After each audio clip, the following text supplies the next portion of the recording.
बहू, ई तू का कर रहल बाड़ू बहू? अरे अजय अभी दुनिया में नहीं के, भगवान के उहे मर्जी रहे। अजय नैखन मरल बाबूजी, हमरा के पूरा विश्वास बा वो जहाँ भी हुई है हमारी मांग के सिंदूर उनका के खींच के ले आए। अजय के भाई तू ही समझावा बहू के।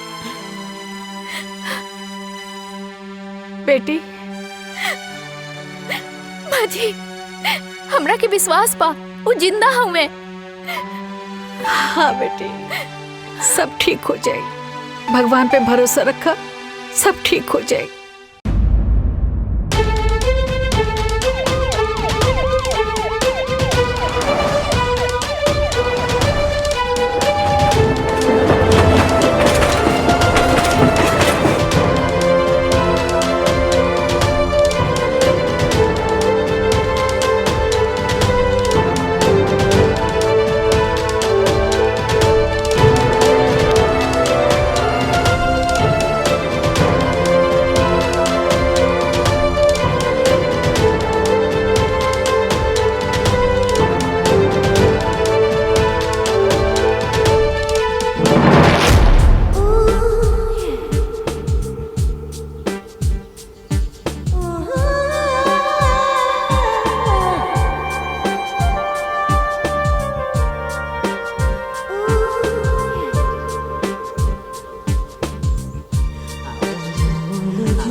क्या कर रहा है?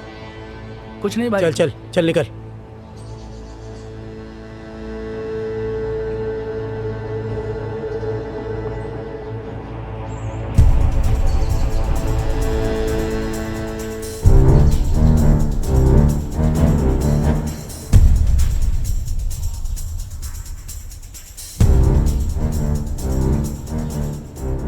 क्या हुआ भाईजान, मुझे यहाँ पे क्यों बुलाए?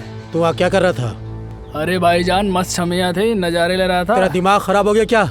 गलती हो गई भाईजान, दोबारा ऐसा नहीं होगा। कौन थी वो लड़की? तू जानता है क्या उसे? तुझे पता है ना हम लोग यहाँ किस मकसद से आए हैं? अगर तूने कुछ गड़बड़ की ना तो हम लोग जिंदगी भर यहीं जेल में सड़ते रहेंगे, समझ गया ना? क्या तुझे पता है? क्या पता वो लड़की जासूस हो सकता है वो लड़की हमारे बारे में जानने के लिए तुमको पटा रही हो। आइंदा ऐसी चीजों से दूर रहो। मैं बार बार नहीं टोकने वाला, समझे? जी भाईजान। आइंदा ध्यान देना। सिर्फ वो लड़की नहीं, और भी लोग हो सकते हैं जिनकी नजर हमारे ऊपर ही हो। हमें यहाँ बच बचा के रहना है और अपने काम को अंजाम देना है।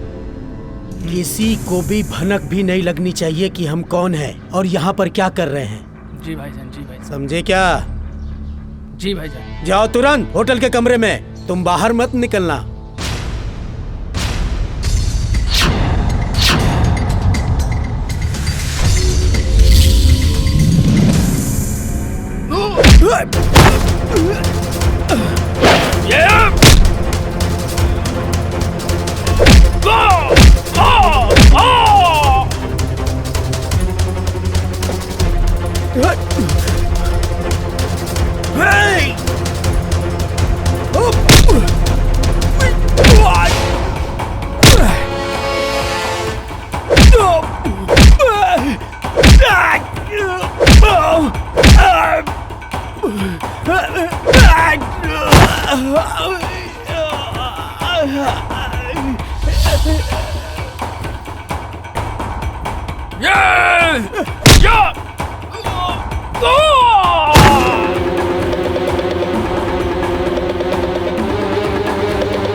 मार देगी जान से।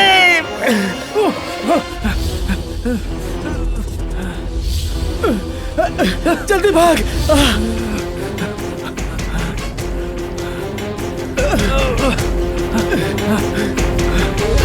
जल्दी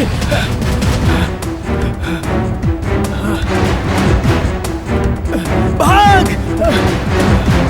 जल्दी भाग।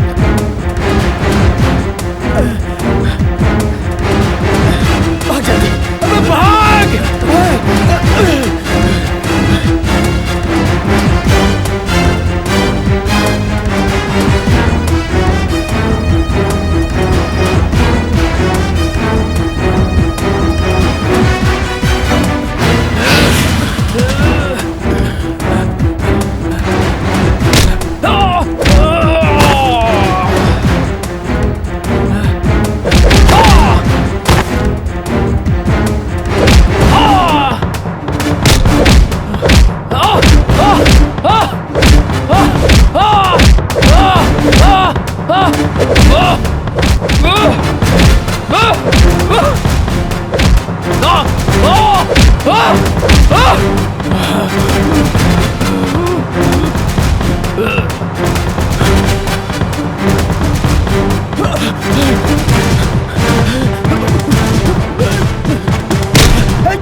तू तू तू एजा? तू एजा? अरे लेकिन ये तो वर्मा चाचा के घर है ना? हाँ उन्हीं के घर है, वो हमार बाबूजी हमें।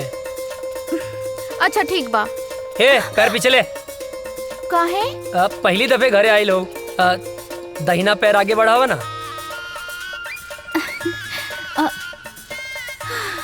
लेकिन अभी तक तो मिसेज अजय नहीं बनल। तब बन जाना, मना के कैले सा। हम तक कब से तैयार हैं। हमरा के इतना सस्ता में पटावल आसान नहीं खे। तो दहेज दे के ले आए, बाकी लाएम जरूर। यही घर में गांठ बांध ला। अरे अजय बेटा के बाबूजी ये आपसे ना मिले आयल बाड़ी। अरे तो तू एजा का खड़ा बाड़ा? अंदर आवा बेटा। अरे काजल बेटी प्रणाम चाचा जी। खुश रहा खुश रहा। अरे भीतर आवा। ना ना ना, उ तो बाबूजी आपके घरे बोलौले रहले ना। अच्छा? तो बस टाइम पे आ जाई, उहे बतावे खातिर आइल रहनी।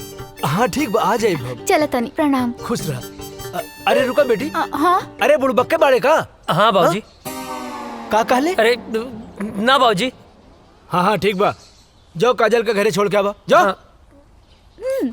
चला।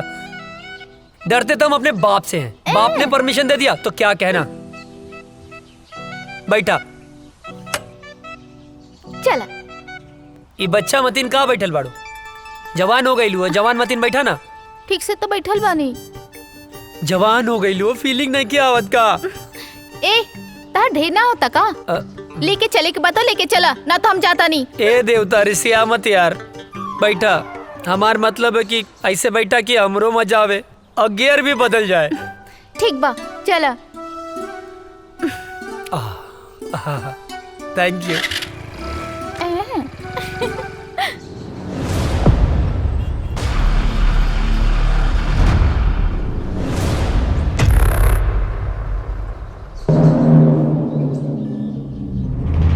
अस्सलाम वालेकुम। वालेकुम अस्सलाम। क्या खबर है?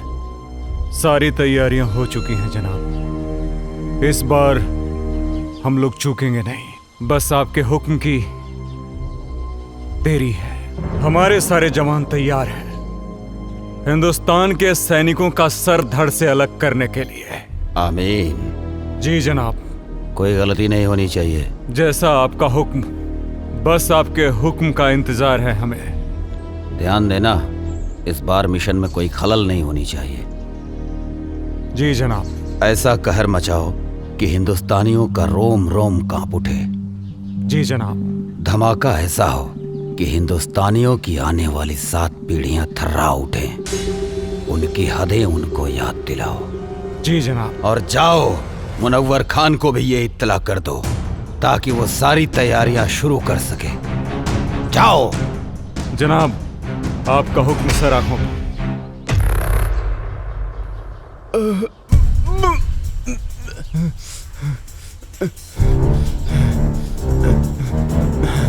सलाम जनाब। इसको हमने इतना मारा लेकिन इसने फिर भी अपनी जुबान नहीं खोली। जनाब, हम तब से इसे बहुत बेरहमी से मार रहे हैं लेकिन फिर भी ये कुछ बताने को तैयार नहीं है। अबे सुन पाकिस्तानी पिल्ले, मेरी उम्र से क्या अंदाजा लगा रहा है बे? हमारे देश के नौजवानों में इतनी गर्मी है कि तेरे जैसे पाकिस्तानी झेल नहीं पाएंगे। अब तो तेरी गर्मी निकालनी ही पड़ेगी मुझे। बहुत फड़फड़ा रहा है साले। सुन, मैं इसकी गर्दन काट रहा हूं और तू इसका वीडियो बना और हिंदुस्तान में भेज ताकि हिंदुस्तान में कोई भी मर्द पैदा होने से सैकड़ों बार सोचे। इस वक्त की सबसे बड़ी खबर, आतंकवादियों ने हिंदुस्तानी सैनिकों और उनके ठिकानों पर हमला करना शुरू कर दिया है। उन्होंने भारतीय सैनिक का सर कलम कर जय हिंद सर। जय हिंद। सर, एक बैड न्यूज है। क्या है बैड न्यूज? सर, अभी भी इंटेलिजेंस से खबर मिली है कि आतंकियों ने हमारे ठिकानों पर हमला करना शुरू कर दिया है। अच्छा, तुम लोग थोड़े होशियार रहो। वहाँ पे हम अपने और सैनिकों को लगा देते हैं। उन देशद्रोहियों को उनकी औकात दिखा देते हैं। It's order. Okay sir.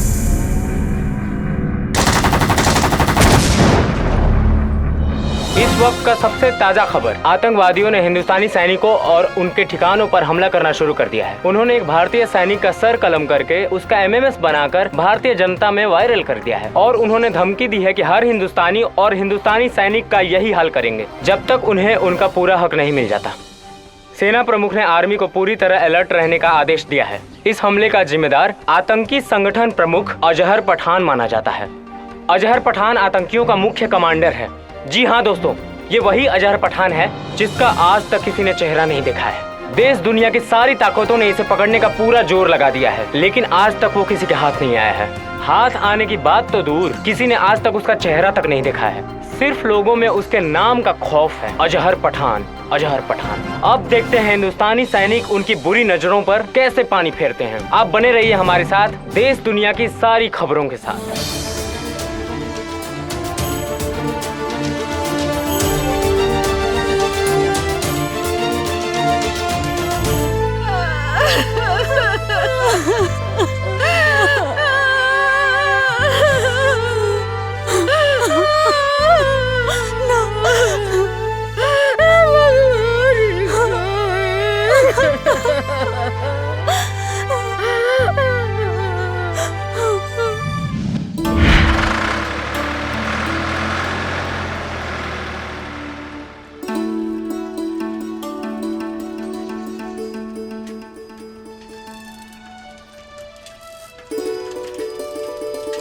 Good morning भैया। Good morning. ये साइकिल किस लिए? आप आगे आगे दौड़ेंगे, हम पीछे पीछे फॉलो करेंगे। अच्छा, ये साइकिल दीजिए तो। पर साइकिल का है। अरे दीजिए। दीजिए।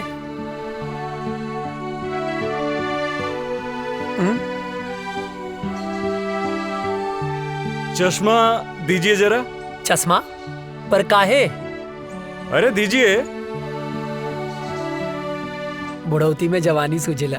कैसे लग रहे हैं हम? एक नंबर भैया। अरे अरे बैठना नहीं है, फॉलो मी। ये भैया का ऑर्डर नहीं है, फौज का ऑर्डर है। भैया का ऑर्डर नहीं है, फौज का ऑर्डर है, बैठना नहीं है। अरे फौजी आप हैं, दौड़े हम का है। फॉलो मी, जल्दी करो वरना सजा डबल हो जाएगी। भैया गलत बात हो।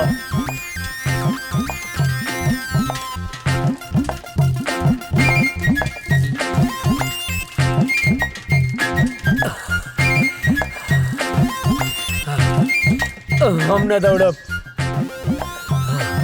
ना जा आगे, हम थक गए नहीं। दौड़ो उठ के।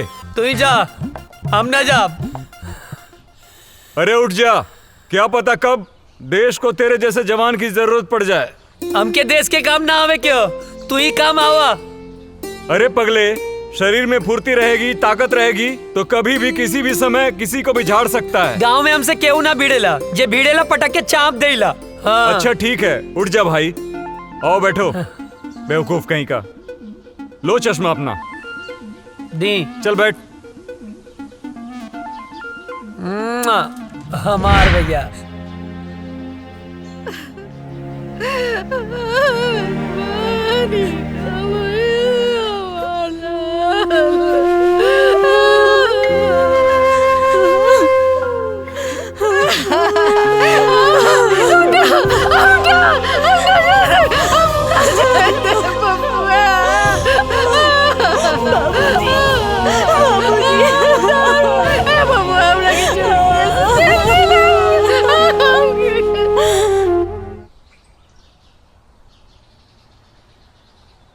चाचा जी, ओ चाचा, का भेल चाचा, काहे रोवत बड़ा? पापा की याद आवत बा का? हमहू रोवत रहनी, लेकिन दादाजी मना कैलन। कहले हाँ कि पापा देश के दुश्मन से लड़े गइल बाड़े। लेकिन चाचा, गांव वाले कहले हाँ कि पापा लौट के कबो ना आई हैं। का ई बात सच है? ना मुन्ना, पापा जरूर रही है, जरूर रही है। चल बेटा। हे भगवान, हमरा पीछे काहे उठा लेला? हमरा पीछे का खेले रही?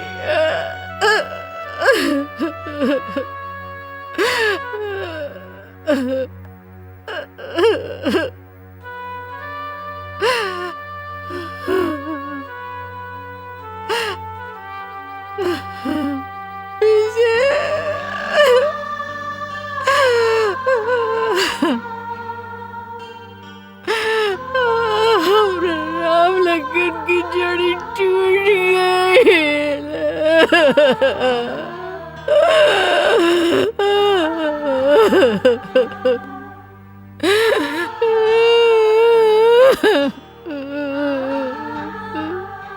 बेतरी नींद ना आवत रहे, तारा गोद में सो जाए। ये सब का हो गया बाबा, ये सब का हो गया?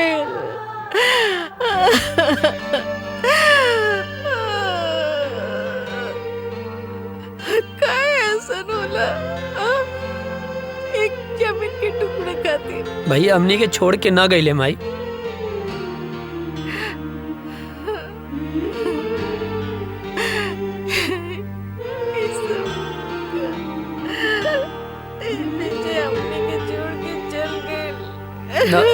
ना माई, भैया हमनी के छोड़ के ना गईले, वो तो हमनी के दिल में बाड़े। हमरे तोहरे ये पूरा देश के जनता के दिल में बाड़े माई। शहीद के शहादत पर ना आंसू ना बहावल जाला, तू आंसू मत बहावा।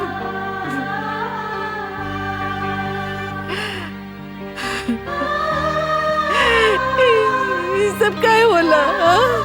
काय होला? जमीन के चंद टुकड़ों खाती एक दूसरे को जान लेलस। काय पता ना, एक माई के कोकू कर देलस, हमर राम लगन की जोड़ी तोड़ देलस। पता ना माई, पता ना पड़ोसी मुल्क के हमनी के देश से कौन नाराजगी बा पता ना। बबुआ हमरा के छोड़ के कहीं मत जाइए, हमरा के छोड़ के नहीं तो हम मर जाएंगे बबुआ। ना जाए माई, हमरा के छोड़ के ना जाए, मत जाइए। कहीं ना जाए, कहीं ना जाए भाई, कहीं ना जाए।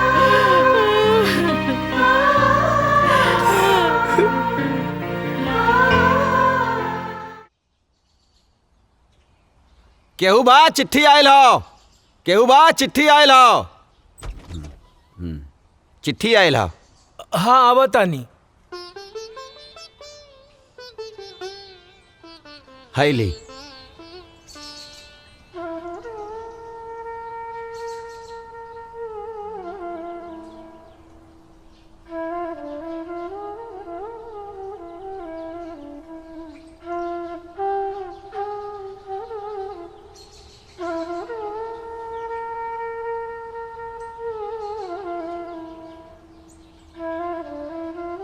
ना ना चूल्हा भाड़ में गेल सरकारी नौकरी।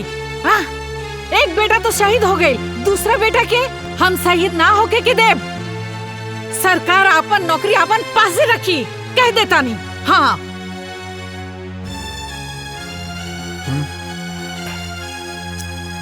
देखा बेटा, बात ऐसन बा कि विजय के शहीद होखे के बाद भारत सरकार ओकरा जगह पे तोहके नौकरी देले बा।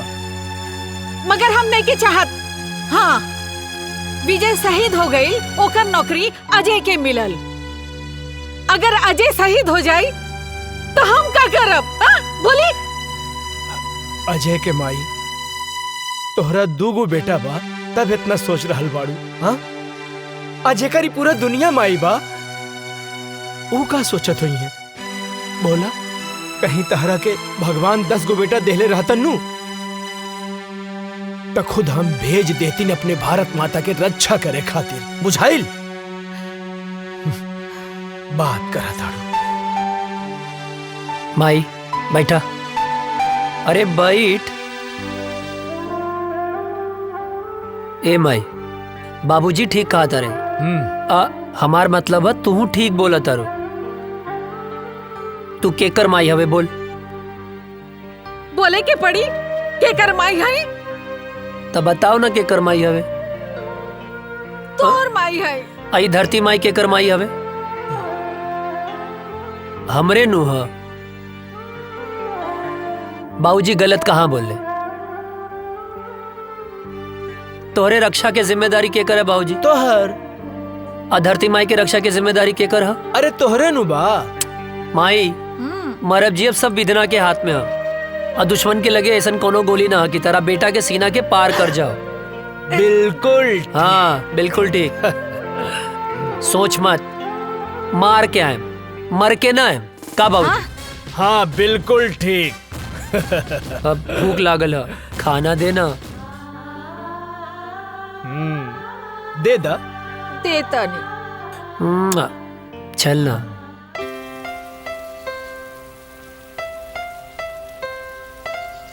अजय, तोहार रेलवे में सिलेक्शन हो गई।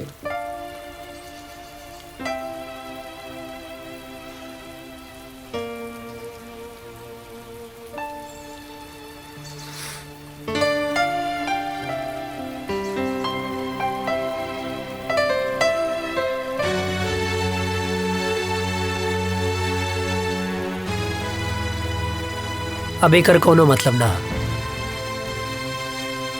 हम फौजी बनब। अरे ये तो बहुत अच्छा फैसला कैला। हाँ। लेकिन अजय, तू इतना उदास काहे हुआ?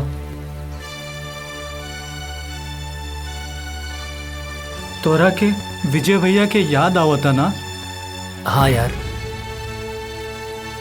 बहुत याद आवता। अब ये उदासी के बोझा तू कब तक ढोईबा? देखा, जौन होके रहल तौन तो हो गए। शायद भगवान के यह मंजूर रहल। चाचा चाची भौजी भतीजा के समझावा, उनकर हिम्मत बना। अगर तू टूट जाइबा तो उन्हन के का होई? ठीक कहत वे यार। और वो काजल दिन रात तोरे याद में तड़पत बिया। तू तो फोन उठावे लेना। वो हमके श्याम के फोन करेली बेर बेर।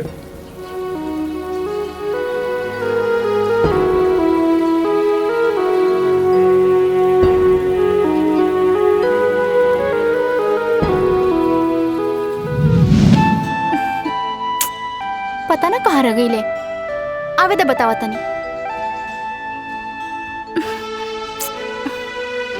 काजल आ गई नहीं? आहा, बहुत बड़ एहसान कर दिया ला आके। मतलब ई कि हम पूरा 2 घंटा 20 मिनट से तार इंतजार कर रहल बानी। बात तो सही कहा तारू। का बात तो सही कहा तारू? हाँ, लेफ्ट राइट करके तो हमार पैर दुखे लागल। पिराए लागल होई ना? हाँ, बहुत ज्यादा पिराता। और पता ना कहाँ कहाँ पिराता। कहाँ पिराता? यहाँ यहाँ और यहाँ। अरे यहाँ पिराता। एजा का देखा तरा? यहाँ देखा। अब का बताएं, देख रहे हैं बड़ी फुर्सत से खुदा ने तुम्हें बनाया है। हाय, इतना हसीन मिट्टी कहाँ से लाया है?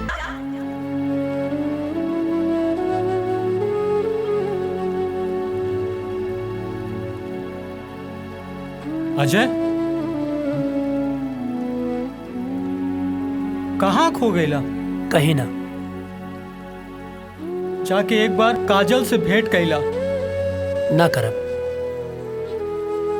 हम फौज में जाए खातिर माई बाबूजी के मना सकीले, पर काजल के ना मना पाई। कहीं काजल के प्यार हमार कमजोरी ना बन जाए।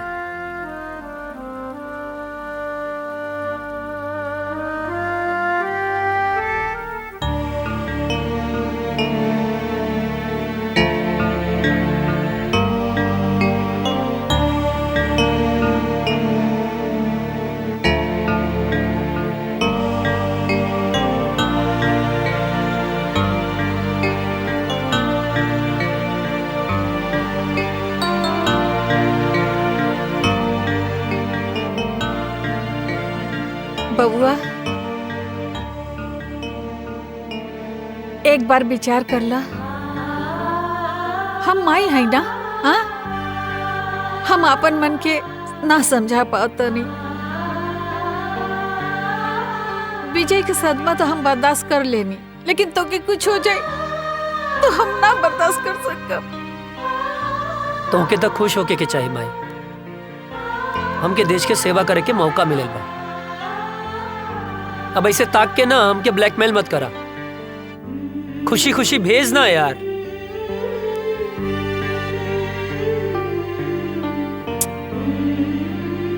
ठीक बा, तू जो भगवान तो रक्षा करी और हमारा आशीर्वाद हमेशा तोहर साथ रही। तोरा रक्षा करी, तोहरा ढाल बन के खड़ा हो जाए। माई हमके कुछ ना हो। तो के कुछ हो जाए तो मर जाए। अरे हमके कुछ ना होई बाबा, यकीन करा। जैसे तू माई बाड़ू वैसे धरती माई भी तो माई बाड़ी ना। हाँ, अब एकदम कुछ ना होई माई, हमके कुछ ना होई। चला आवा हम बताई थे।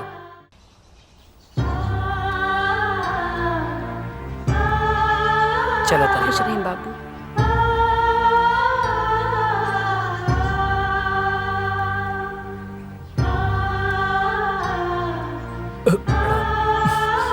खुश रहा बेटवा और भारत माता के सेवा करा।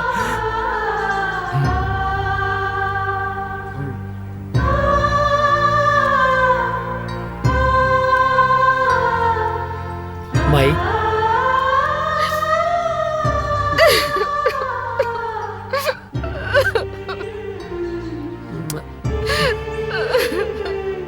चला था। चला जल्दी लेट होता। चला जल्दी आ जाए।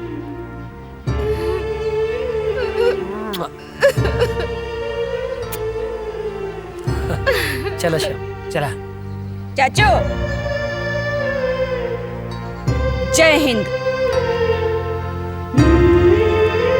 जय हिंद।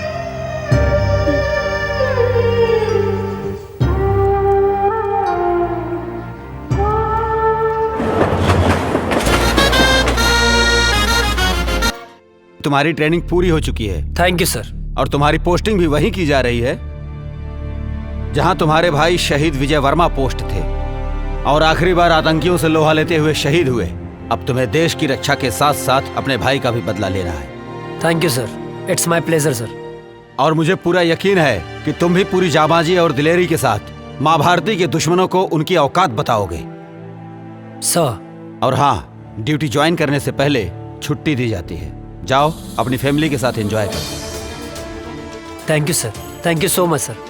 सर जय हिंद। प्रणाम बाबूजी। खुश रहा का हाल बा बेटा? बाबूजी ट्रेनिंग पूरा हो गई तो बहुत बढ़िया बात। और खुशी के बात ही बा कि कुछ दिन खातिर हम घरे आवतानी। अरे ये तो बहुत खुशी के बात बा। माई कहाँ बाड़ी? कहीं गई बाड़ी। बाबूजी बोला ना रह दा, आके बताएं। ठीक। जी बाबूजी प्रणाम। खुश रहा। अरे विजय के माई, विजय के माई। हाँ जी। अरे जल्दी एक लोटा पानी लेके आवा, बहुत बड़ खुशखबरी बा। रानी जी। जल्दी आवा, जल्दी आवा।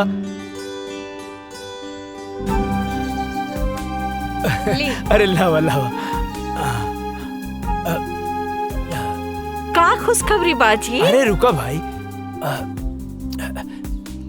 तनी मीठ चाय पीले रहनी है। इला खुशखबरी ई बा, तू ना एहने देखा ना। बोली ना।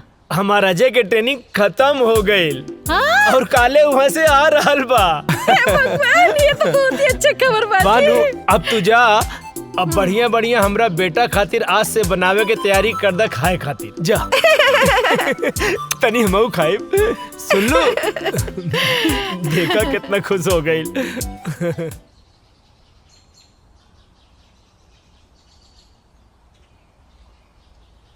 माई माई। अरे हे भगवान।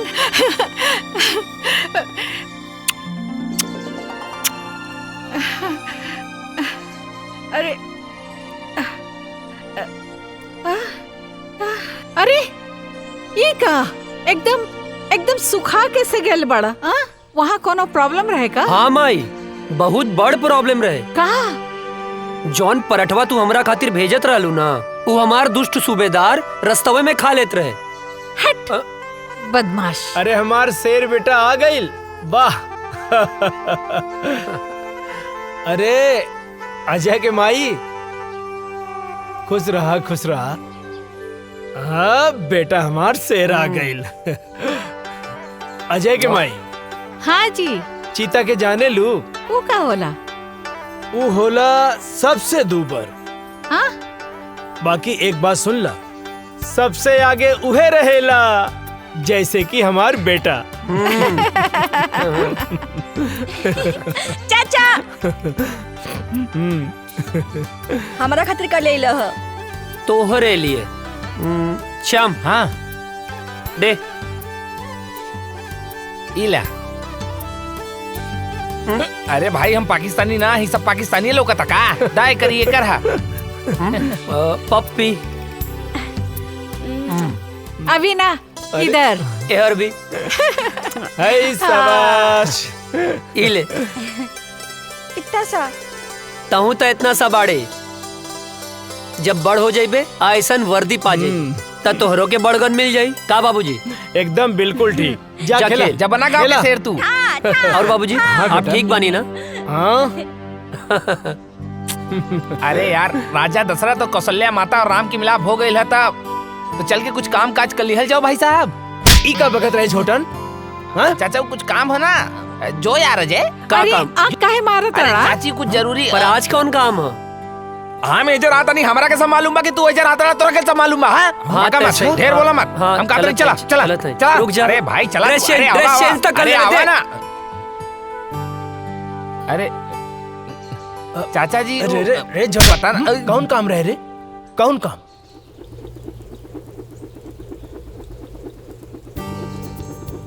अरे ई ससुरवा सुतल बा, काम बन जाई। यस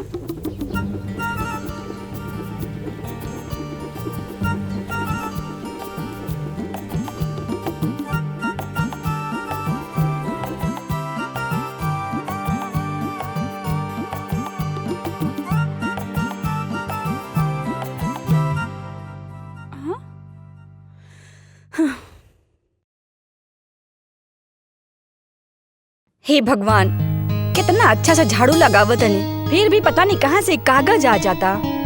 हवा भी तो ना चलता।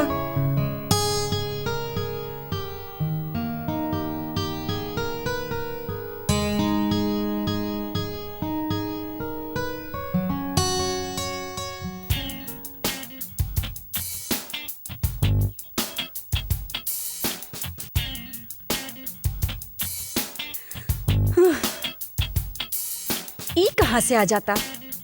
ई कुल तो साफ कर दिले रहनी अच्छे से।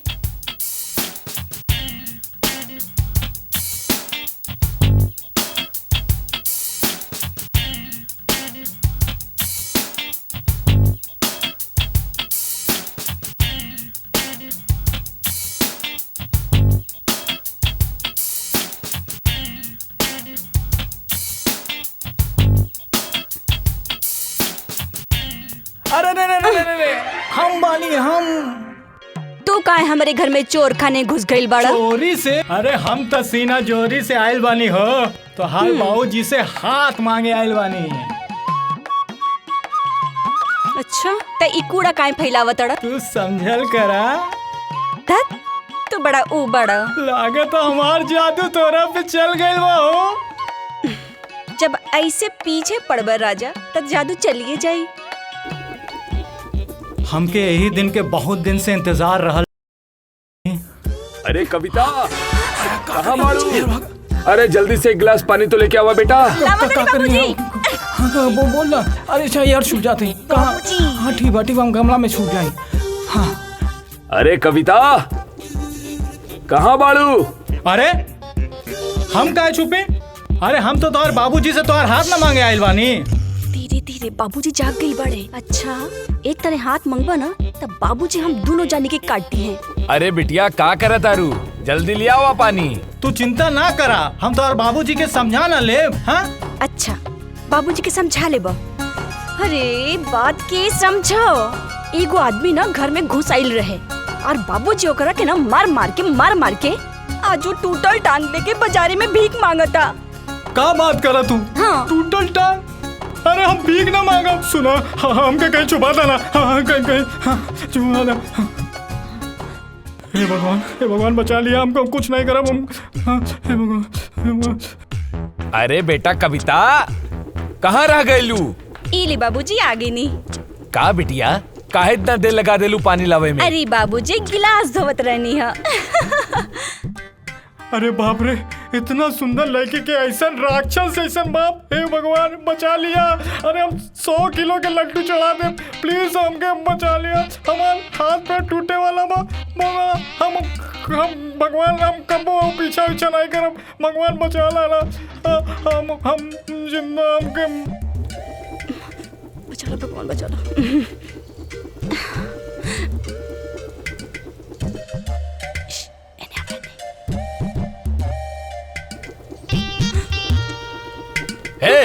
क्या हरे रुक। अरे कहाँ तानी रुक जो।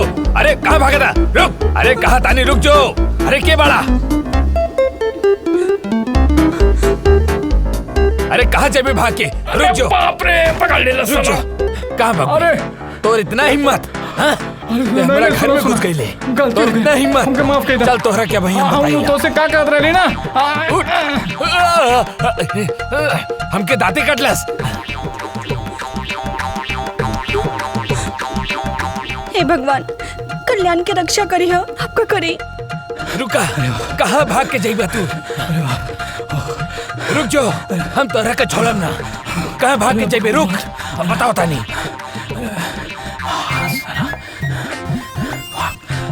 भाग भाग जल्दी भाग।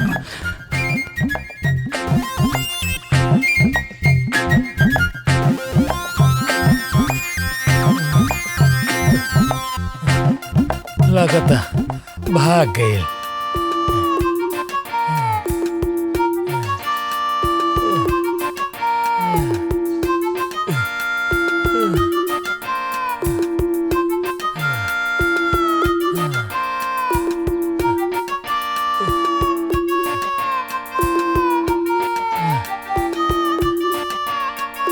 लगता भाग गए। खैर वो हमके चाहे जब मिली हम ओकरा के छोड़म ना, चाहे जब मिली हम ओकरा के छोड़म ना।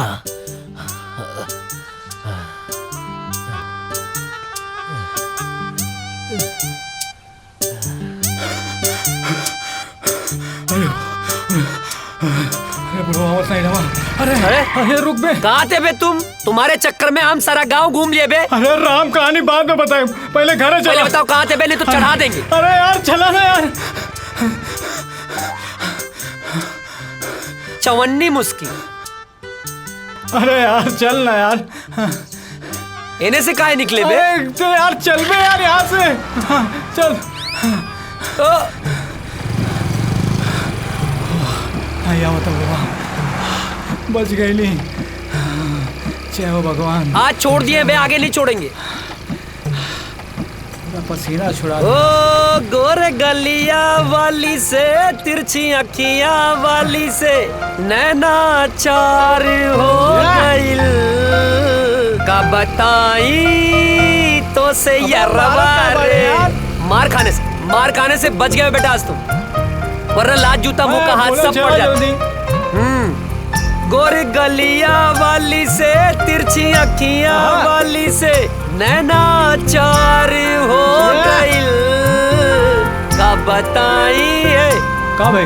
पर भइल का रह रे? का करत रहली हम? अरे वो सब हम बाद में बताई। सरऊ मुहूर्त देख के बताई बा। हाँ। अरे बट ये सब तोहार बतिया अच्छा नहीं लगेला। पनिया से बचाएंगे बस।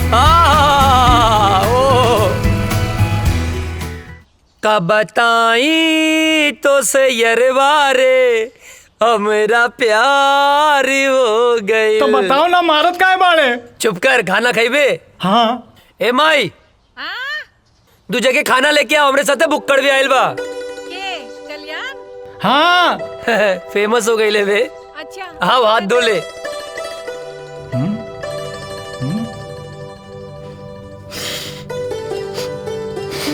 ए हाँ, जाके हाथ धो। अरे हमार हाथ तो साफ बा। साफ बा? सलून के पानी कितना दिन में बदले ले? जबले कीड़ा ना पड़ेला। अबे गंदा हो रहा। जाके हाथ धो। जाता ही।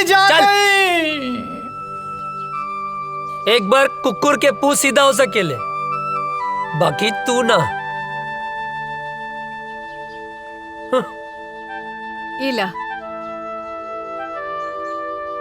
चाची गोड़ लगातानी। चेत रहा, बैठा।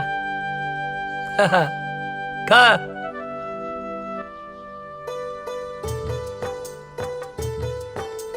ए चाची, हम तो ठीक बानी, बाकी हमार बड़की भौजी कहाँ बानी? माई के गैलवाड़ी। हाँ, यही से तो खाना हमके पकावे के पड़ा था। तनी अजय के समझावा, जल्दी से ब्याह कर ले। हमरो के हाथ पटावे वाली चाहिए ना। वो नैहर गईली, छुटकी बहू आ जाई ता हमार साथे हाथ पटाई ना। हाँ, और नहीं तो का। और वैसे भी बुढ़ापा में काम कहाँ पावेला। ढेर ना होता। नहीं। बहाव के रोक, गति के धीमा कर। हाँ। ओकरा के काहे धमकावा ताड़े? हाँ, हम सब बुझी ले। अरे हमार माई, यार ड्यूटी और ब्यूटी, नौकरी मिलते ही ब्याह कर ले। नौकरी मिलते ब्याह कर ले। माँ, हर चीज के एगो टाइम होला। अरे तो हम कवन बुढ़ाता नहीं। हाँ कहाँ बुढ़ा था मैं। ऐ चुप कर। माँ आज ये तोर बाबूजी से हम बात करत नहीं तोर ब्याह खातिर। माई चुप। खाना खो, हम पानी लेके आवता नहीं। सब तोरे वजह से भइल बा। अरे बढ़िया तो बा। अरे फौजी बनने से पहले फौजी मिल जाए। अरे सराउ जिंदगी गर्द मत करा। अरे तब प्यार से बोल ना। बहाव के रोक, गति के धीमा कर।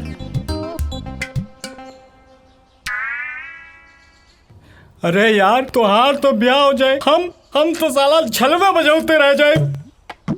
सुन, तू चिंता मत कर। तू जिंदगी भर अस्तूरा न चले बे। ये कुकुर मुत्ता नियन शकल मत बनाओ। तोरा जान के का नाम है? सामान। अरे तोर प्राण रे। कविता। अगर हमार कविता के और पढ़ लेलस ना तो हम जान दे दे। तोर जान इतना सस्ता हो? कविता के अब तो से बियाह हम कराएंगे। हमू देखा तानी के बीच में आवता नफरत और जंग में सब जायज होला। नहीं, जायज होला। खाना खा।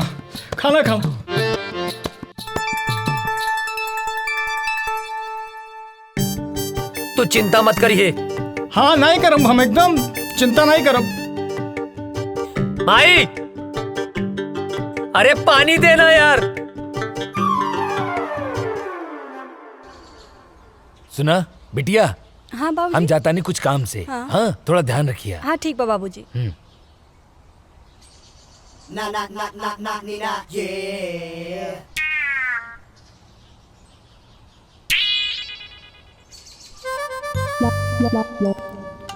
हमके कविता से मिलले बहुत दिन हो गए बा। आज जाके कविता से मिलब। हाँ बढ़िया मौका बा, जाता नहीं।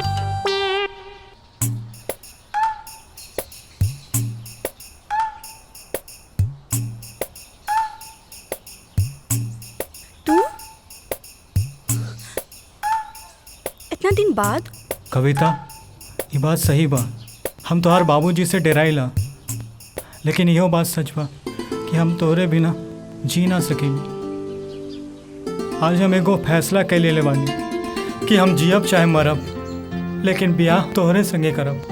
कल्याण, तू हमरा से इतना प्यार करेला? हाँ, अपने जान से भी ज्यादा।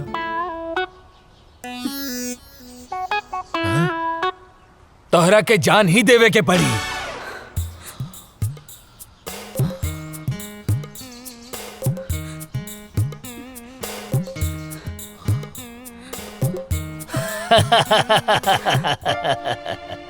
प्यार भी करेला और डर भी लगेला। हाँ? हम दरअसल देखे के चाहत रानी कि तू हमरा बिटिया के सच्चा प्यार करेला कि नहीं। काहे से कि जे सच्चा प्यार करेला ना, ओकरा में हिम्मत अपने आप आ जाला। और आज हम बहुत खुश बानी कि तू सच्चा प्यार करेला और हिम्मत दिखौला। अब हम निश्चित हो गए बानी कि तू हमार बिटिया के ध्यान रखबा, ओकरा प्यार करबा। अरे अरे जुग जुग जिया बाबूजी। तेरी अखा का यो काजल कर देता है मैनू घायल।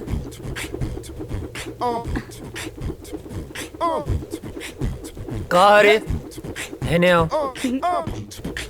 छोटा पटाखा बड़ा धमाका। हाँ? भाग यहाँ से, भाग। अरे बबुआ, जेकरा खातिर इतना फीट फाट होत बड़ा ना, तारा बाबूजी ओकरा बाबूजी से मिलके बात पक्का करे खातिर गैल पड़े। हाँ? सच्ची माई? हम जाना तानी तोहार जान कहाँ अटकल बा। अरे अजय के माई, अजय के रिश्ता पक्का हो गई।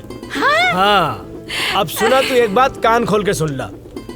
दिग्विजय सिंह फौजी के बेटा के बियाह हट तनी घर के बढ़िया से एकदम जगमगा दिया। हाँ, ताकि लोग आए देखें देखते रह जाए। ठीक ना? हाँ ना बेटा? हाँ बाबू। हाँ, ठीक बा। Thank you Mai. Thank you बाबूजी। तेरी अखा का यो काजल कर देता है मैनू पागल, नर नर नर नर नर।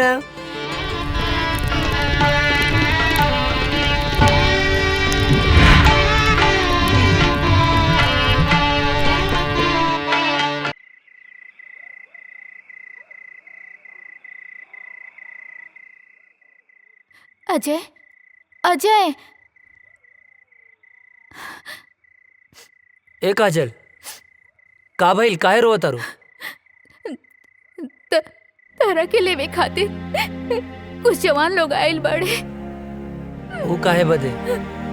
वो लोग कहते रे कि ऊपर से ऑर्डर बा, तारा के जाए के पड़ी। ए पगली, एहर देखा। अरे तय में इतना रोवे के कौन बात बा? ऑर्डरे नु आइल ह।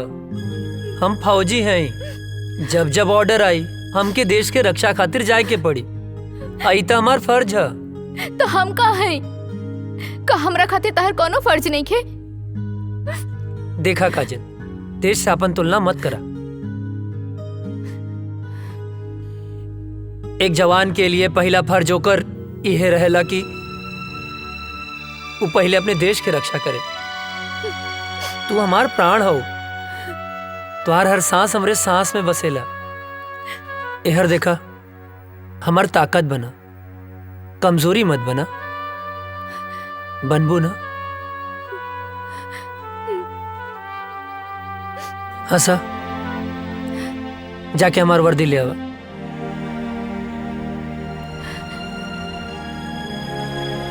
पगली कहीं के। हाँ मिश्रा। सॉरी अजय, हेडक्वार्टर से इमरजेंसी मैसेज आइल बा, आज ही निकले के बा। ठीक है। का ठीक बा? हाँ, का ठीक बा? आज ही तोर ब्याह भइल और आज ही ले जाए खातिर आ गेले, हम ना जाए देब। माई बात के समझल कर, इमरजेंसी मैसेज है। ना ना, हम ऐसा ना होके देब। अरे हमरा हम ना कटला जाए से देब। भी ना कटी। बाबूजी समझावा माई के, आज हिंदुस्तान की तरह बेटा के जरूरत बा। समझाई ना बाबूजी? का समझाई? अजय के माई, जेकर बेटा फौज में होला ओकर माई बाप के करेजा पे पत्थर रखे के पड़ेला। हंस के विदा करा बेटा के, हंस के घर वापस आई। समझल कर माई, हम फौजी हैं, हर बात पे रोल धोल ठीक ना होला। चला विशाल। अजय,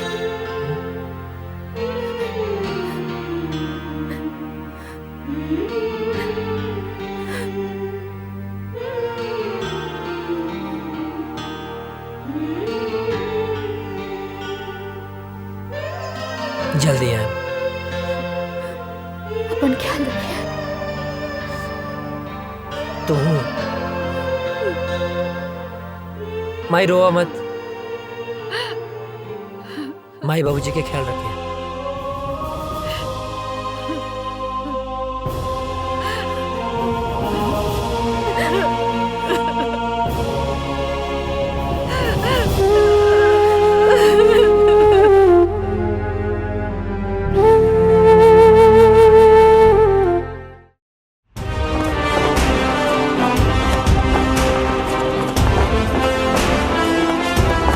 गांव का सफर कैसा रहा अजय? बहुत अच्छा सर।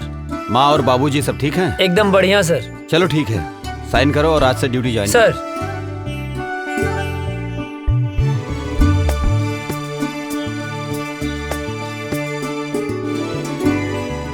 जय हिंद।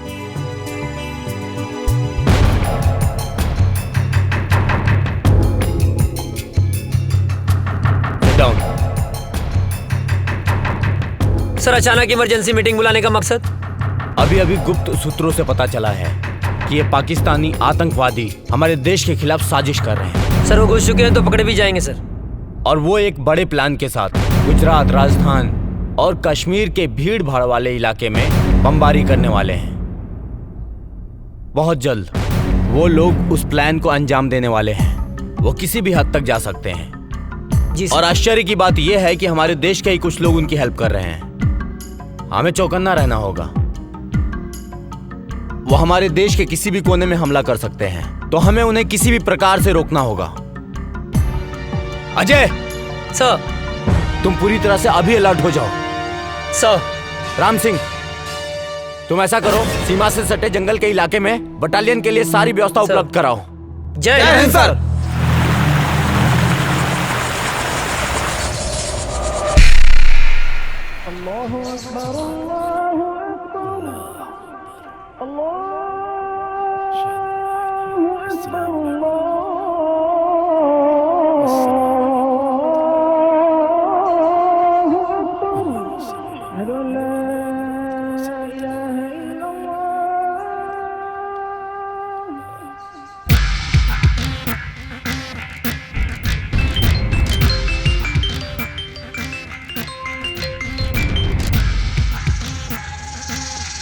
जी बॉस, हुक्म कीजिए। धारा 370 खत्म होने से हमारे सिपाहियों के इरादे कमजोर तो नहीं हो रहे हैं? नहीं बॉस, हमारे इरादे तो और भी पुख्ता हो गए हैं। वाह।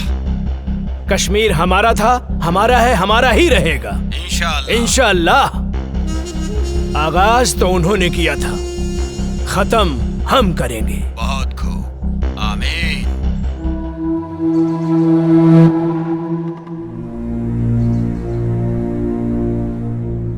अस्सलाम वालेकुम भाईजान। वालेकुम अस्सलाम। हैदर कहाँ है? आ रहा है। सलाम वालेकुम भाईजान। वालेकुम अस्सलाम। हैदर।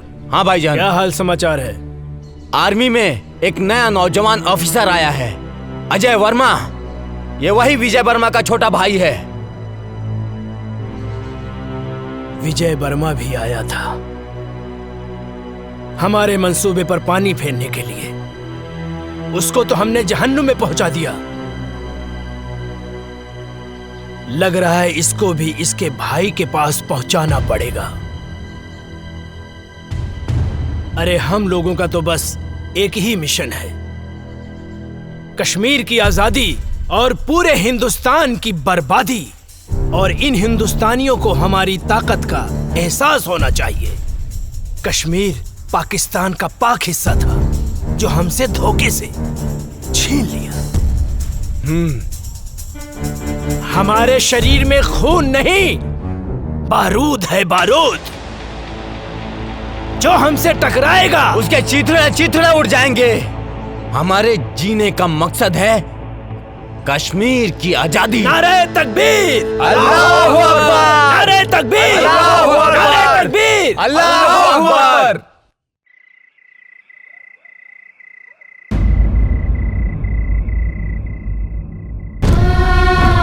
हे भगवान, हमारा सुहाग जहां भी होगे सही सलामत होगे।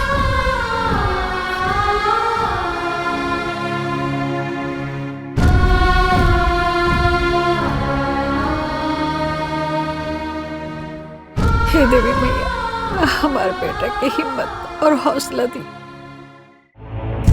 दुश्मनों के इरादे और मजबूत होते जा रहे हैं और अभी पता चला है पाकिस्तान के कुछ आतंकवादी हमारे देश में घुसने की कोशिश कर रहे हैं। हमारी सुरक्षा एजेंसियों द्वारा पता चला है कि कल परसों तक वो हमारी सीमा के अंदर होंगे। उनकी प्लानिंग हमारे यहां बम ब्लास्ट करने की है। 5 जन, जो लोग हमारी सीमा में जंगल के रास्ते घुसने वाले हैं, वो हमारे देश के किसी भी कोने में बम ब्लास्ट कर सकते हैं। उनके इरादे और उनकी हिम्मत तो देखो। अभी भी इतना कुछ होने के बावजूद पाकिस्तानी आतंकवादी यहाँ आके हमारे देश में आतंक मचाना चाहते हैं, और वो भी एक बड़े प्लान के साथ। हमें इनके सहारे उस इंसान तक पहुंचना है जो इस खेल का मास्टरमाइंड है। उसे जिंदा पकड़ना होगा ताकि वो किसके कहने पे, किसके इशारे पे ये सब कर रहे हैं। इसलिए इस मौके को हमें हाथ से नहीं निकलने देना है। अगर हम लोग इस बार कामयाब हो गए तो जीत हमारी पक्की है। सर, आर यू रेडी? सर। गाइस, मिली जानकारी के अनुसार दुश्मन अपना मूड बना चुका है, कभी भी हमला कर सकता है। वो अलर्ट रहना जरूरी है। दीपक। यस सर, हम लोग भी पूरे तैयार हैं सर। सारी तैयारी हो चुकी है। दुश्मन बाल भी बाका नहीं कर सकता सर। गुड। गांव की मिट्टी के खुशबू के छोड़ के आइल बनी, यहाँ दुश्मन के धूल चटावे। रिलैक्स, आओ बैठ। तेरे गांव के बाद से गांव की याद आ गई।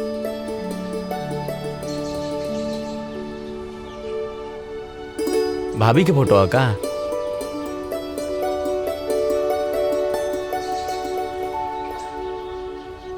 हमरे सुकून के फोटो। सर सर सर कहाँ खो गई नी? अपना सुकून के लगे, अपना गांव में। रिक्वेस्ट बा सर एगो। का बोला? हमके गाँव में जाए के बा सर। अच्छा ना? लइका भइल बा सर। ओह, बधाई हो। थैंक यू सर। सर बड़े साहब से कह के थोड़ा छुट्टी दिलवा दी ना। छुट्टी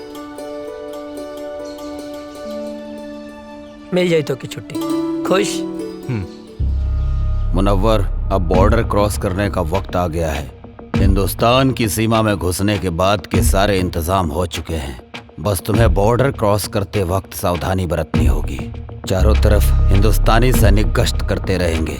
बहुत संभल कर चलना होगा। हिंदुस्तान में हमारे लोग तुम्हारा इंतजार कर रहे हैं। बस तुम्हारे वहां पहुंचने की देरी है। मुझे तुम पर पूरा भरोसा है। तुम वहां पहुंचने के बाद अपने काम को अंजाम जरूर दोगे। इस बार हम काफिरों को सबक सिखा कर रहेंगे। खुदा हाफिज।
चलो आओ, आ जाओ।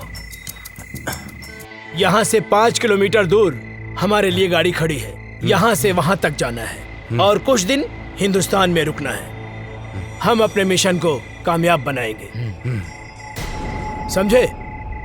आओ जी।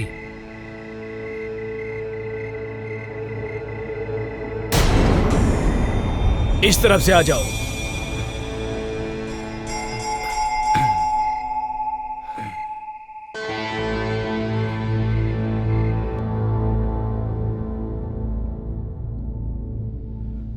रुक जाओ।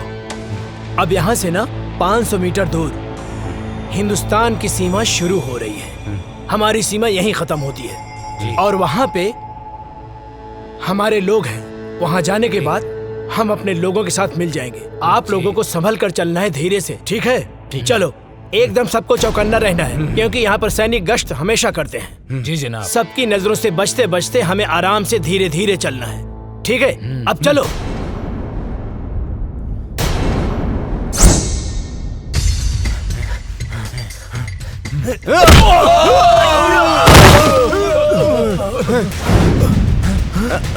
कहाँ गया? किधर गया? किधर गया? कौन है? कहाँ गया? किधर गया? चलो। जी जनाब।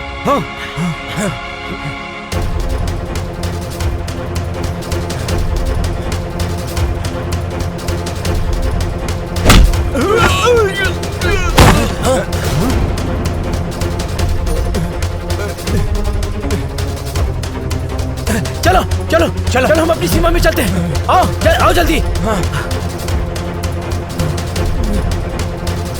भूत भूत भूत छोड़ो हमें, छोड़ो हमें। ये मेरा तौबा, मेरा अल्लाह का तौबा, मेरे बाबा का तौबा। तू छोड़ दे मुझे, मैं कभी हिंदुस्तान में नहीं आऊंगा। अरे फौजी।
हिंदुस्तान जिंदाबाद बोल। जिंदाबाद।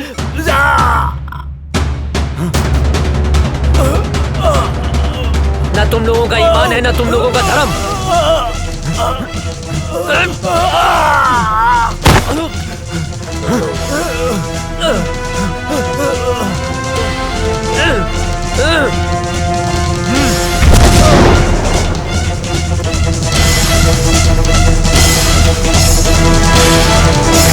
अभी अभी खबर सामने आई है कि आतंकवादियों और हिंदुस्तानी सैनिकों का आमना सामना हुआ है, जिसकी वजह से कुख्यात आतंकवादी मुनव्वर खान हिंदुस्तान की गिरफ्त में आ चुका है। जी दोस्तों, हिंदुस्तानी सैनिक पहले से अलर्ट थी और जैसे ही कुख्यात आतंकवादी मुनव्वर खान हिंदुस्तान के सीमा में प्रवेश किया, वैसे ही बहादुर सैनिक अजय वर्मा ने अपनी जान की बाजी लगाकर उनका मुकाबला किया, जिस वजह से खूंखार आतंकवादी मुनव्वर खान पकड़ा गया। दुख की बात यह है कि उस मुठभेड़ के बाद से ही अजय वर्मा का पता नहीं चल पा रहा है। खूंखार आतंकवादी मुनव्वर खान से पूछताछ जारी है और अभी भी लापता अजय वर्मा को ढूंढने का प्रयास किया जा रहा है।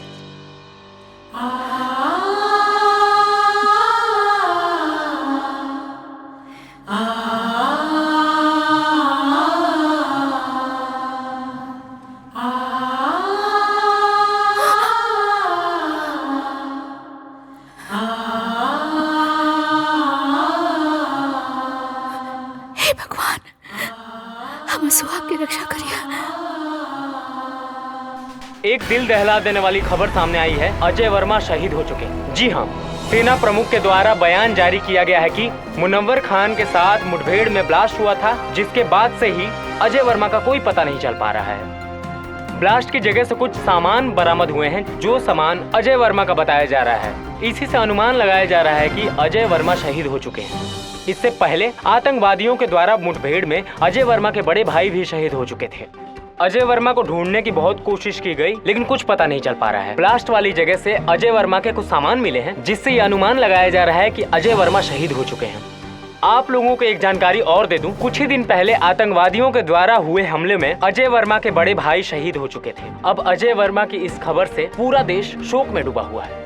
सोचिए, अजय वर्मा के माँ बाप के दिल पे क्या बीत रहा होगा, जिनके दोनों जवान बेटे देश की रक्षा करते करते शहीद हो चुके हैं। अभी कुछ ही दिन पहले अजय वर्मा की शादी हुई थी। उनकी नई नवेली दुल्हन, जिसके हाथ से मेहंदी के रंग भी नहीं छूटे थे, बेचारी विधवा हो गई। जरा सोचिए, उस शहीद के विधवा के दिल पर क्या बीत रहा होगा। शोक प्रकट करते हुए सेना प्रमुख ने वीर शहीद अजय वर्मा को श्रद्धांजलि दी और उन्होंने बताया कि अजय वर्मा के इस शहादत को पूरा देश नमन करता है। और सेना प्रमुख ने यह भी बताया है कि मुनव्वर खान के पकड़े जाने पर आतंकवादियों के सारे मंसूबों पर पानी फिर गया है। अभी मुनव्वर खान से पूछताछ जारी है। पूछताछ में बहुत ही अहम सुराग मिलने की आशंका है। आप लोग बने रहिए हमारे साथ देश दुनिया की नई खबरों के लिए। तब तक के लिए जय हिंद। आतंकवादियों ने भारत पर फिर हमला किया, जो काफी तादाद में थे। आतंकवादियों ने फिर से हमला किया, कई जवान शहीद हो गए, लेकिन आर्मियों ने आतंकी सरदार मनोहर खान को अपने गिरफ्त में ले लिया है। लेकिन दुख की खबर ये है कि अभी तक अजय वर्मा की कोई खबर नहीं मिली।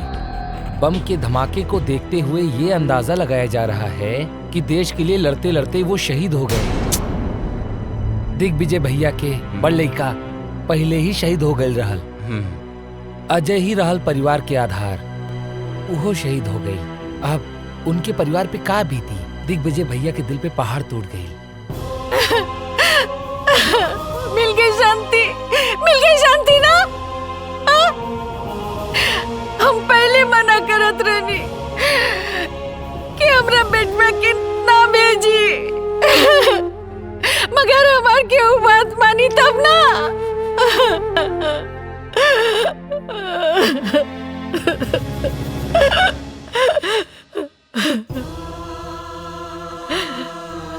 भाई हमारे बेटा के लाश खेता दिखा दो। बाबूजी, विस्फोट इतना जोर से फैल रहा है ना, अजय के कुछ भी पता ना चलल।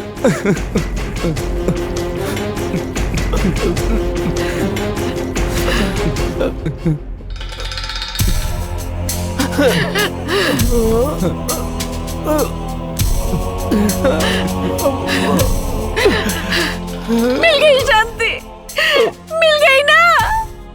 हमार बस के आखिरी दिया बुझ गई। माई का भइल? इतना काहे रोता रू? हाँ? और ये फोटो पर माला? हाँ? बहू, हमार बेटा अजय देश के खातिर शहीद हो गए। ना बाबूजी ना, ये का कहा तनी आप? हाँ? ऐसा नहीं क्यों हो सकत? हाँ? माई देखा, तू रोआ मत। हाँ, अजय जिंदा हवन, तू काहे रोत बाड़ू? हाँ, अरे तोहर माथा फिर गेल बा का? हाँ, अपन जिंदा बेटा के शोक मनावा तारू। हाँ, कहा तानी कि जिंदा बाड़े। हाँ, देखा हमारा अजय के धड़कन सिर्फ हम महसूस कर सकता नहीं। हाँ, हमरा के इनका धड़कन महसूस हो रहा बा। नहीं मान सकत, अजय जिंदा हुआ। बहुत हिम्मत बता हरामी, लेकिन अब हमार दोस्त अजय जिंदा नहीं खा, शहीद हो गए बाड़े। शर्म नहीं आवत? हाँ, एगो फौजी होके एगो जिंदा फौजी के शहीद बोला तारा? शहीद हो गई? हाँ ना, वो शहीद नहीं हो सकत। कोनो दुश्मन के बम या गोली में इतना ताकत नहीं खे कि हमार सुहाग के हमरा से छीन ले।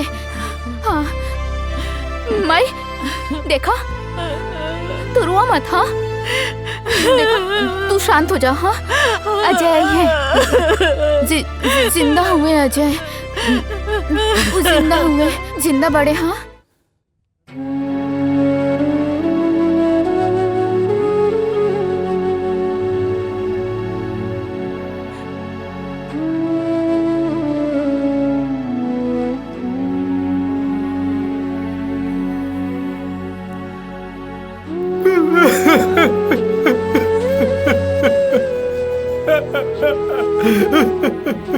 अजय भैया आतंकवादी हमला में शहीद हो गए।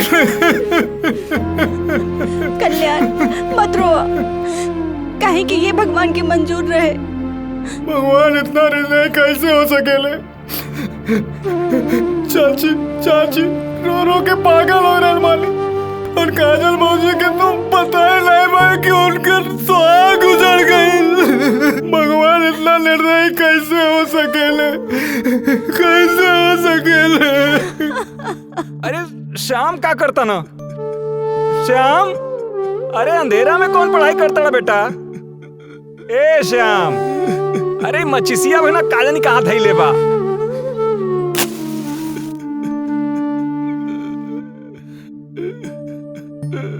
अरे इधर रोता श्याम, का भइल बेटा?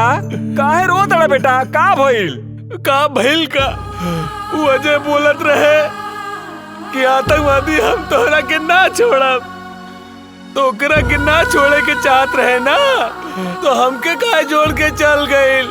हम तो ओकर यार रहनी ना, गद्दार थोड़ो है जो हमके छोड़ के चल गइल। बेटा तू ठीक कह रहल बाड़ा बेटा। बेटा मत रो बेटा, हम तुम्हारे साथ बानी बेटा, हम तुम्हारे साथ बानी बेटा, मत रो बेटा, चुप रह बेटा, शांत हो जा।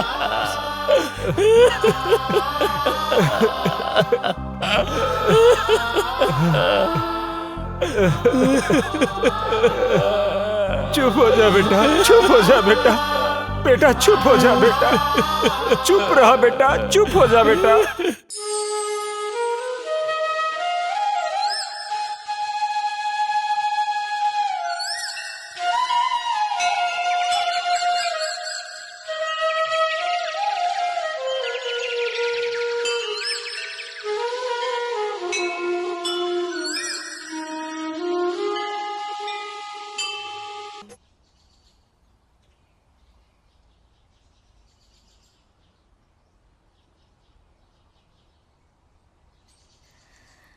बहू, ई तू का कर रहल बाड़ू बहू? अरे अजय अभी दुनिया में नहीं खे, भगवान के उहे मर्जी रहे। अजय नेखन मरल बाबूजी, हमरा के पूरा विश्वास बा वो जहाँ भी हुई है हमारी मांग के सिंदूर उनका के खींच के ले आई। अजय के भाई तू ही समझावा बहू के। बेटी माजी, हमरा के विश्वास बा वो जिंदा हुए। हाँ बेटी, सब ठीक हो जाएगी, भगवान पे भरोसा रखा, सब ठीक हो जाएगी। रउआ बिल्कुल ठीक कहा तानी। देखी रउआ जैसन उचित समझी वैसन करी, हमरा कौनो एतराज नहीं के। चला काजल। कहाँ? बिटिया अभी तहार उम्र ही का बा, ये पहाड़ जैसी जिंदगी कैसे कटबू तू? यही से हम फैसला कैले बानी कि हम तोहार दूसर बियाह करब।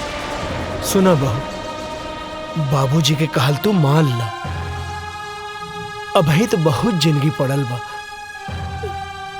आखिर बहू अकेले तू कब तक रहबू? कब तक? का बाबूजी बोझ लगता नहीं का बात कर रहल बारू बेटी? अरे बेटी तू हमार बात समझे के कोशिश करा। एक त धन भाग हमार की तू हमरे घर में बहू बन के आयलू। हम कोनो आँख के काजल ना है कि आंसू के साथ बह जाई। अजय के नाम में हम अपन रूह, धड़कन सब कुछ कर देले बानी। हम अपन अंतिम सांस ले उनका इंतजार करब। हमार बात समझे की कोशिश करा।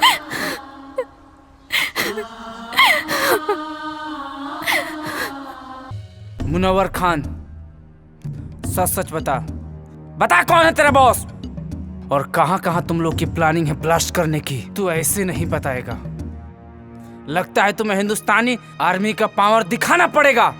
मुनव्वर खान, तू हिंदुस्तानी फौज के कब्जे में है। आज हिंदुस्तानी फौज तेरे साथ क्या सलूक करेगी तू सोच भी नहीं सकता है। बता सच सच, बोल तेरा बॉस कौन है? बोल बोल बोल।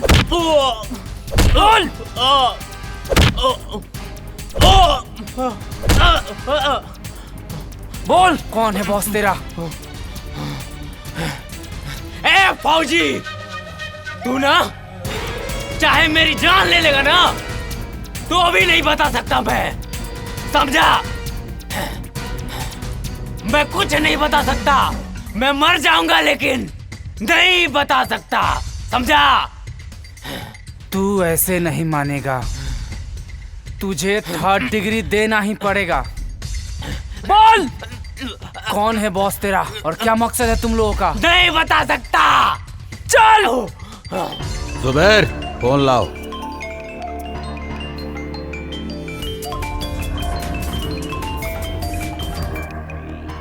अजहर। जी जनाब। उन्होंने मुनव्वर खान को गिरफ्तार करके हमारे लोगों में और उबाल भर दिया है। जी जनाब। अब हम उन्हें उनकी औकात दिखा कर रहेंगे। उन्हें एक पल भी नहीं बख्श सकते हम। अब हमें खौलते हुए खून से नहीं, ठंडे दिमाग से काम लेना होगा। अजय वर्मा और उसका भाई हमारे ही किए हुए हमले में शहीद हुए थे।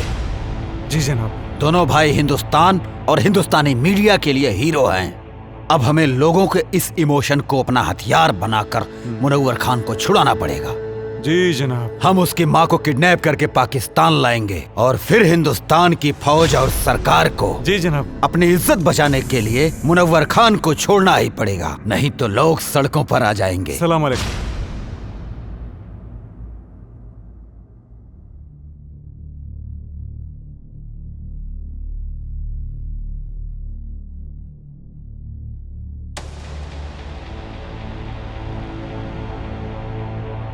हे देवी मैया, हमार कलेजा के टुकड़े के काहे छीन ले लो।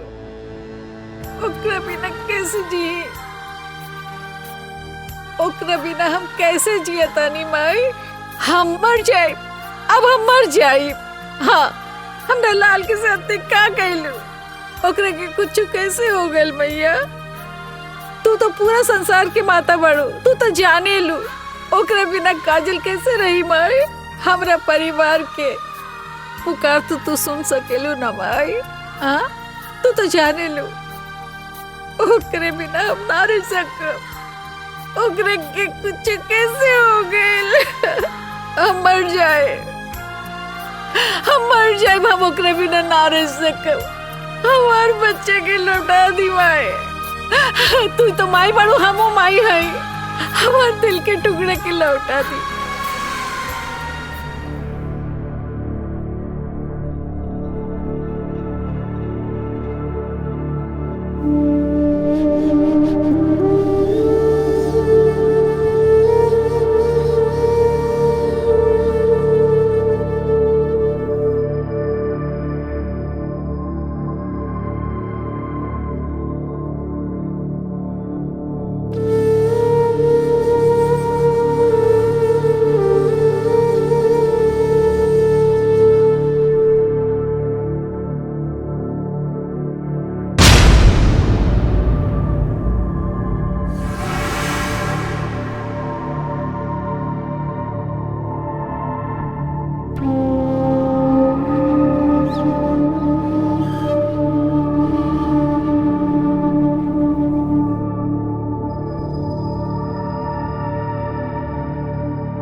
कौन जगह? पाकिस्तान है।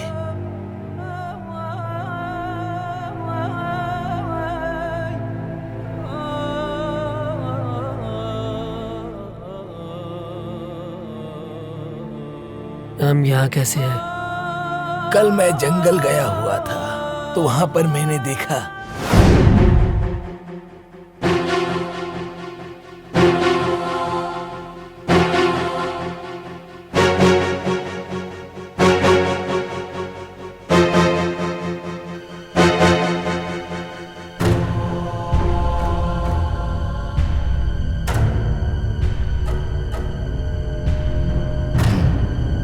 ये कौन है?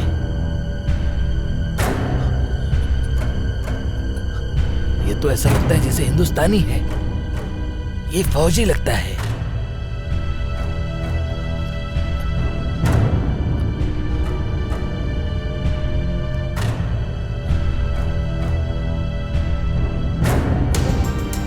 इसे हमें बचाना होगा।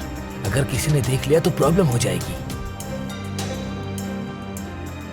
वैसे भी हिंदुस्तान पाकिस्तान एक ही तो था। कुछ लोगों ने इसको बांट दिया। या अल्लाह। 6 महीना बाद भी हमके होश आ गए। अबले हम जिंदा हैं। जरूर कोनो खास मकसद। हमरे वतन के साथ साथ हमार माई काजल भी हमारे इंतजार करत हुई हैं। हमके जल्द से जल्द अपने वतन लौटे के पड़ी।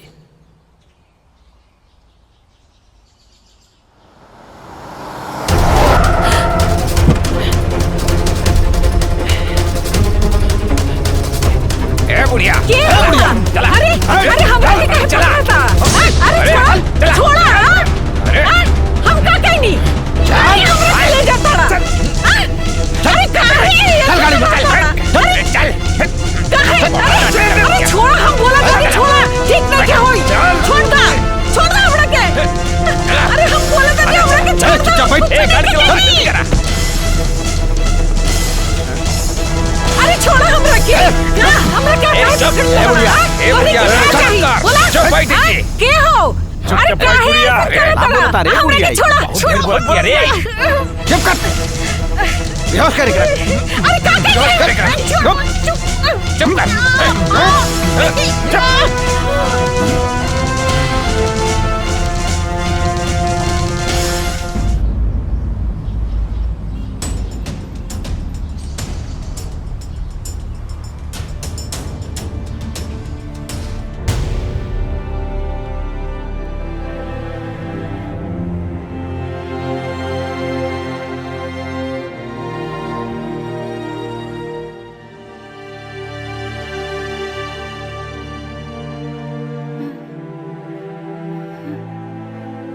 ये हम कहाँ बनी?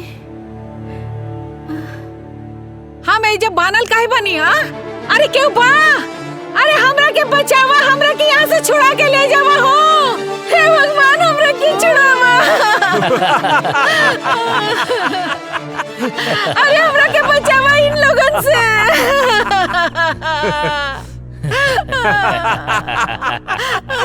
क्या बड़ा तू लोग? काहे के हमरा के यहाँ ले आल बड़ा? का कहीं बनी तोरी के? चुप बुढ़िया। बताता हूँ कि तुझे क्यों लाया हूँ यहाँ। तुम्हारे दोनों बेटों को अपने आदमियों से मरवाया था मैंने।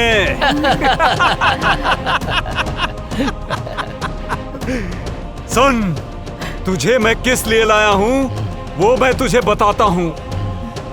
तुम्हारे हिंदुस्तान के आर्मी ने हमारी टीम के कमांडर मुनव्वर खान को गिरफ्तार करके अपने हिंदुस्तान के जेल में बंद कर रखा है, जिसकी वजह से सारा प्लान हमारा फेल हो रखा है। और उसे ही छुड़ाने के लिए हमने तुझे किडनैप करवाया है आज, क्योंकि तेरे परिवार से पूरे देश की भावना जुड़ी हुई है। ये बुढ़िया सुन, अगर 24 घंटे के अंदर अंदर मुनव्वर खान को हिंदुस्तान सरकार ने नहीं छोड़ा तो हम तुम्हारे साथ जो करेंगे ना, उसे देखकर सारे हिंदुस्तानियों की रूह कांप जाएगी। और अभी 24 घंटे होने में कुछ ही समय बाकी है।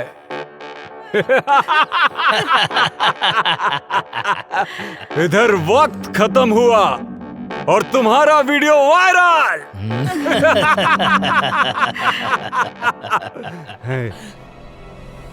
और उधर सरकार के खिलाफ जनता का विरोध। और विरोध इतना भयानक होगा कि मुनव्वर खान को हिंदुस्तान सरकार को छोड़ना ही होगा। वक्त तो अब खत्म होने वाला है। उससे पहले एक आखिरी बार हिंदुस्तान सरकार को वक्त देने दो। भगवान तू लोग के कभी ना माफ करिए। हाँ दरिंदो हमरा के छोड़ी, हम बेकसूर बानी, हमरा के काहे पकड़ के रख ले बड़ा।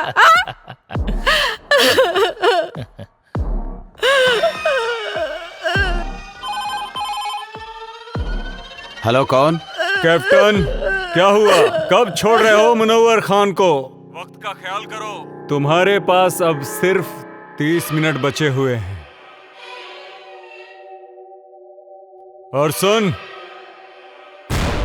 अगर इन 30 मिनट में तूने हमें कोई सूचना नहीं दी तो तू सोच भी नहीं सकता है कि अजय वर्मा की मां के साथ क्या क्या हो सकता है। बकवास बंद करो।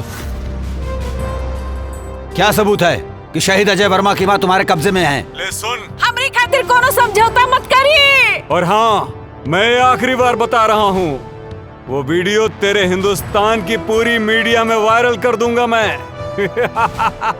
ठीक है, हमें गृह मंत्री जी से बात करनी होगी। मत छोड़िए मुनव्वर खान के। चुप बुढ़िया, बहुत चपर चपर करती है। जय हिंद सर। सर, आतंकियों ने मुनव्वर खान को छुड़ाने के लिए शहीद अजय वर्मा की मां को किडनैप कर लिया है।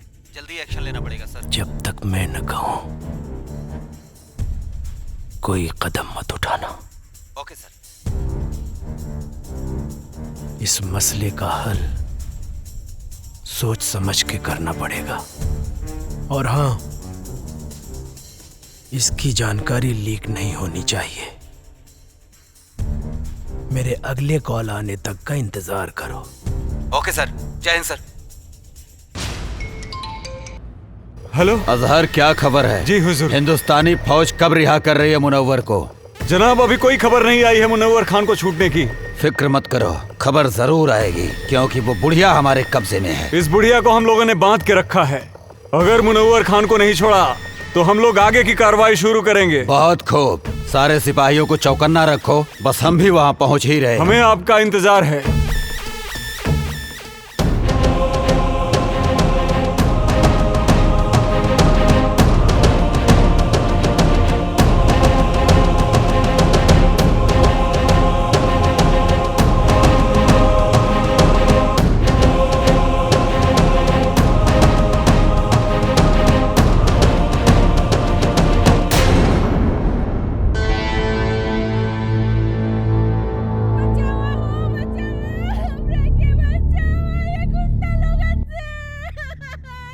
ये तो कोनो लड़की की आवाज लागत बा।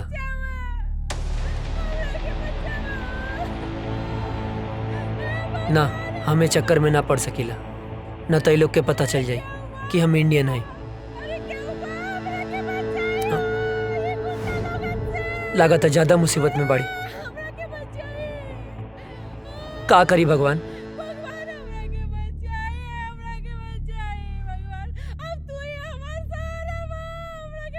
केहू के भी बहन बेटी हो सकेले, ओकर रक्षा करब हमार फर्ज है, हमार फर्ज है।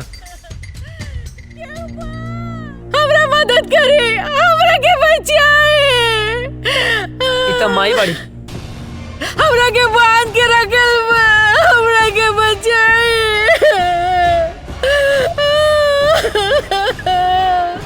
हम कहाँ गए माई है, रुक जा।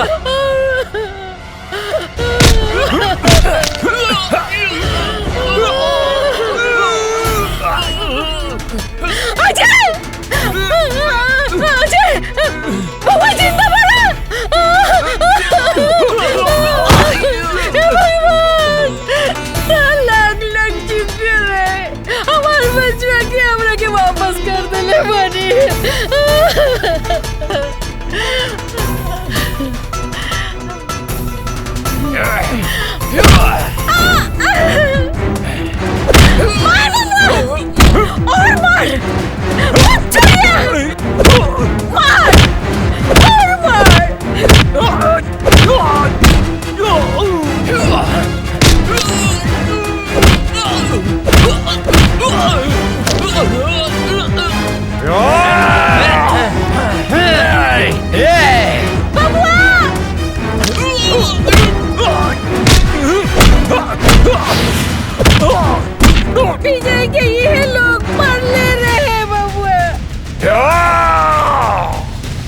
मत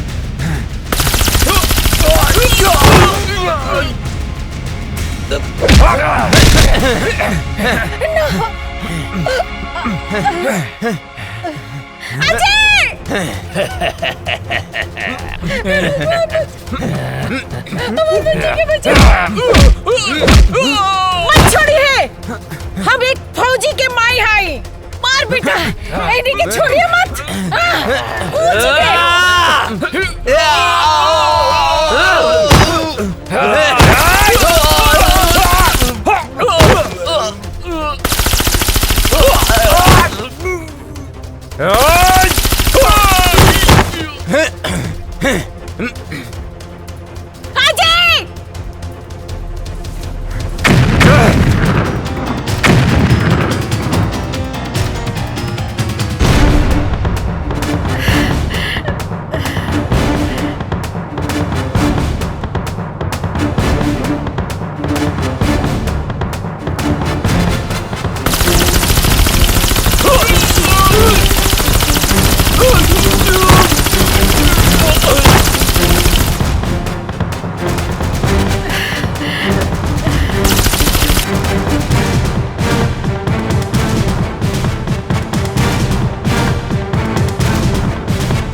बिना वजह छेड़ते नहीं, और कोई हमें छेड़े तो उसे छोड़ते नहीं। फाड़ दे कलेजा दुश्मन के घर में, हिंदुस्तानी उसे कहते हैं।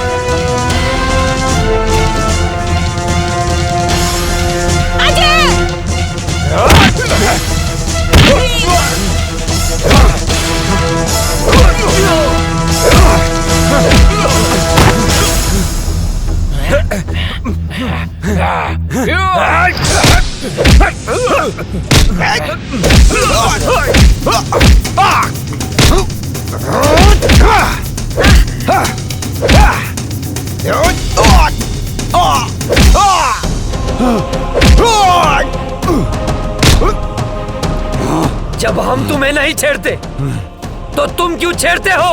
कश्मीर क्यों नहीं छोड़ते? कश्मीर हमारा है। तुम एक मुनव्वर मारोगे तो 100 मुनव्वर पैदा होंगे। तुम एक मुनव्वर मारोगे तो लाख पैदा होंगे। लाख!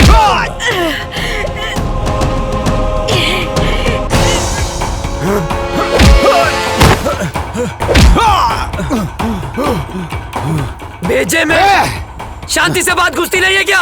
ए काफिर, तेरा भाई भी आया था यहाँ। मैंने मारा उसे, वो भी बम से उड़ा के, समझा?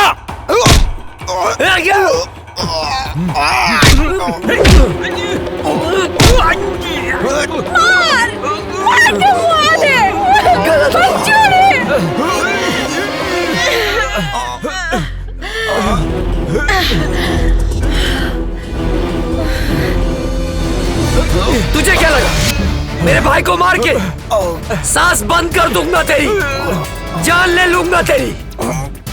तेरे इसी पाकिस्तान में मार डालूंगा तुझे। हिंदुस्तानी हूँ मैं, अजय! हिंदुस्तानी हूँ मैं, हिंदुस्तानी। अजय!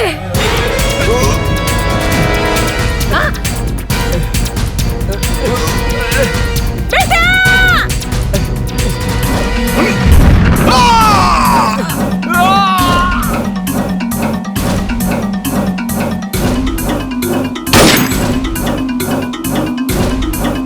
माई, ए माई, माई, ए माई,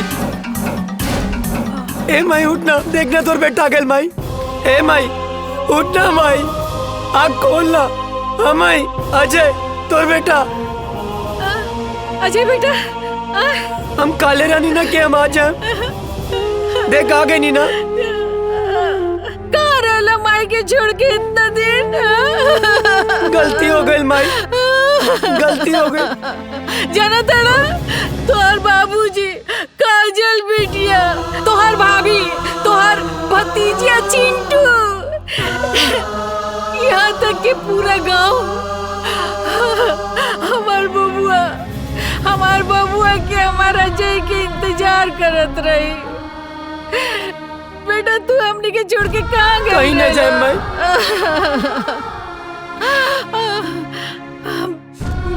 चला चला घर चला। हाँ माई। काजल बिटिया तो हर इंतजार चला करत उठा। रही। जना तड़ा। मेरा भारत महान। जय हिंद, जय भारत।